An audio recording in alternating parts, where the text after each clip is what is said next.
Good morning students. जैसा कि हम लोग लास्ट क्लास में देख चुके हैं कि मौलिक अधिकार अनुच्छेद 12 से लेकर 35 तक होता है और हम लोग पार्ट 1 में 12 और 13 अनुच्छेद पढ़ चुके हैं।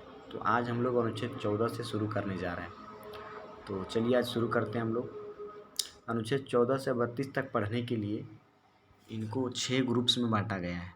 ठीक है, सबसे पहले तो आप देख सकते हैं, मैंने जैसे आप लोगों को बताया था लास्ट क्लास में कि हम लोग को अच्छे से मतलब याद रहने के लिए कुछ ट्रिक्स में इसको डिवाइड किया गया है कि जिससे आपको याद रह जाए कि कितना से कितना अनुच्छेद तक क्या है।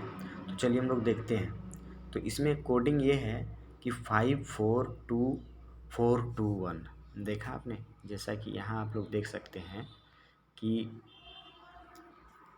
यहाँ जो है ये जो है 542421 ये कोड है, इसको आप लोग याद रखेंगे।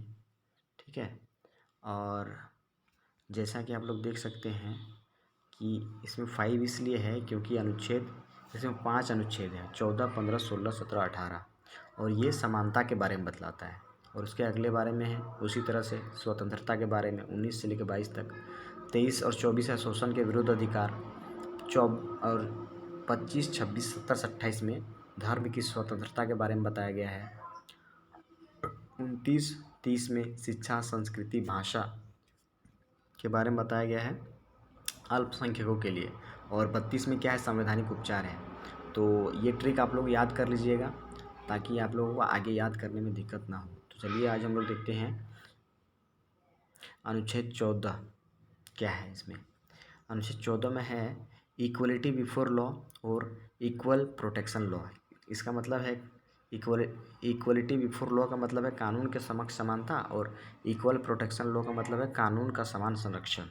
तो इसमें देखिए हम लोग क्या है, इसमें कानून के बारे में बताया गया है, लेकिन इसमें एक ये चीज़ है कि इसमें राष्ट्रपति, राज्यपाल, सांसद और विधायकों को थोड़ी छूट दी गई है।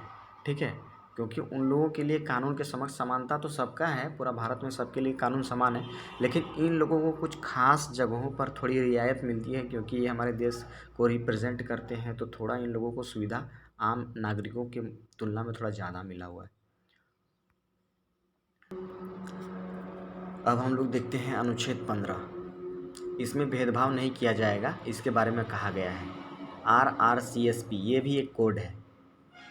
RRCSP के आधार पर, मतलब ये एक शॉर्ट फॉर्म है, जैसे R से religion, R for race, C for caste, S for sex और P for place of birth. इसका मतलब है कि R फॉर रिलीजन यानी धर्म के आधार पर किसी से भेदभाव नहीं कर सकते हैं।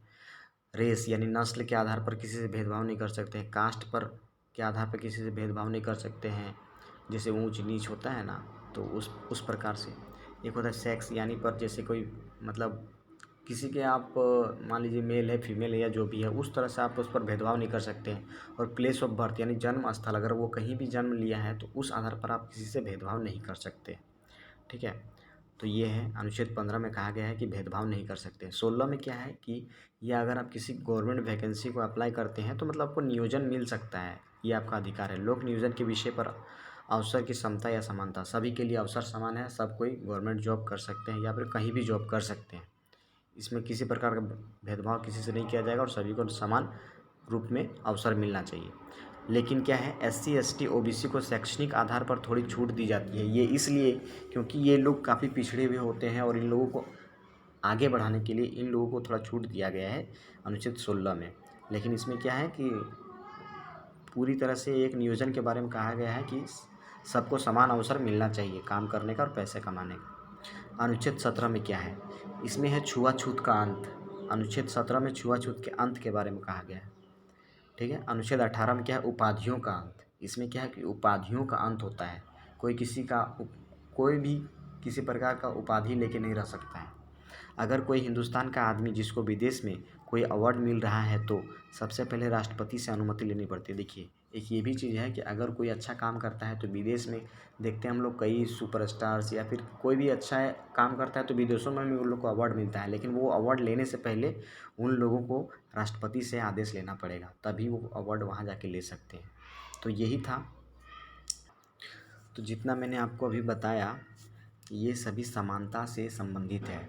और उसके आगे मैं आप लोगों को नेक्स्ट क्लास में बताऊंगा, नेक्स्ट वीडियो और नेक्स्ट पार्ट में, ठीक है। तो अभी आप लोग इतना पढ़ें और समझने का प्रयास करें और याद करें। अगर आप लोगों को प्रॉब्लम हो रहा है तो आप लोग नोट्स भी बना सकते हैं और नोट्स बना के पढ़ भी सकते हैं, वीडियो को रोक कर पढ़ सकते हैं, क्योंकि मैं नोट्स इसलिए डाल रहा हूँ ताकि आप लोगों को अगर मेरी लैंग्वेज में कुछ प्रॉब्लम लगे तो आप पढ़ के भी अच्छी तरह से समझ सकते हैं, ठीक है। क्योंकि मैं थोड़ा फास्ट भी बोल रहा हूँ तो हो सकता है रिकॉर्ड करने में या फिर आप लोगों को पकड़ने में दिक्कत हो। तो आप लोग मेरा नोट्स रोक करके उसको लिख करके आराम से पढ़ें और इससे आप लोगों को कॉम्पिटिटिव एग्ज़ाम्स में बहुत हेल्प मिलेगी, ठीक है।